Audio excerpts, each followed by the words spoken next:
সরকারি তেল নিয়ে তেলেস্মাতি শুরু হলো। সয়াবিন তেল এক লাফে লিটার প্রতি দাম বেড়েছে ৩৫ টাকা।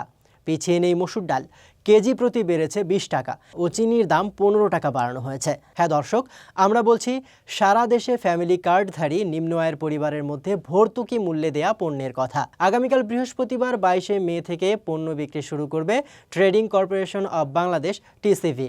নেওয়া হবে এই বাড়তি দাম। কেন ঈদুল আজহার আগে অস্বাভাবিক হারে বাড়ানো হয়েছে তেল, ডাল ও চিনির দাম, তা নিয়ে জনমনে তৈরি হয়েছে সংশয়। এক মাস ব্যবধানে প্রতি লিটার তেলে ৩৫ টাকা, প্রতি কেজি মসুর ডালে ২০ টাকা ও চিনির দাম ১৫ টাকা বাড়ানো হয়েছে, যা সাধারণ মানুষের ক্রয় ক্ষমতার বাইরে।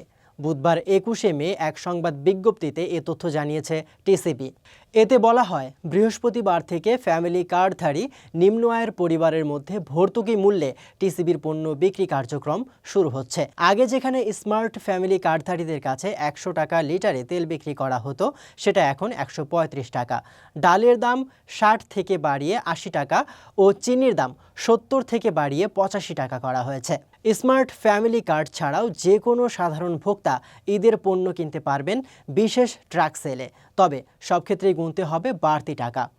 টিসিবি জানিয়েছে, দেশব্যাপী প্রতিদিন ৬৯০টি ভ্রাম্যমাণ ট্রাকে ওইসব পণ্য বিক্রি হবে। ভোজ্য তেল, চিনি ও মসুর ডাল থাকবে প্রতিটি ট্রাকে। ঈদুল আজহা উপলক্ষে এই কার্যক্রমের মাধ্যমে সারা দেশে প্রতিদিন ৬৯০টি ভ্রাম্যমাণ ট্রাকের মাধ্যমে সাশ্রয়ী মূল্যে টিসিবির পণ্যাদি বিক্রি করা হবে। ঢাকায় ৫০টি, চট্টগ্রামে ২০টি, ৬টি বিভাগীয় শহরে 10টি করে, অবশিষ্ট ৫৬ জেলা শহরে 10টি করে ট্রাক থাকবে। ভ্রাম্যমাণ ট্রাকে বিক্রয় কার্যক্রম ২২শে মে থেকে শুরু হয়ে ৩রা জুন পর্যন্ত চলবে।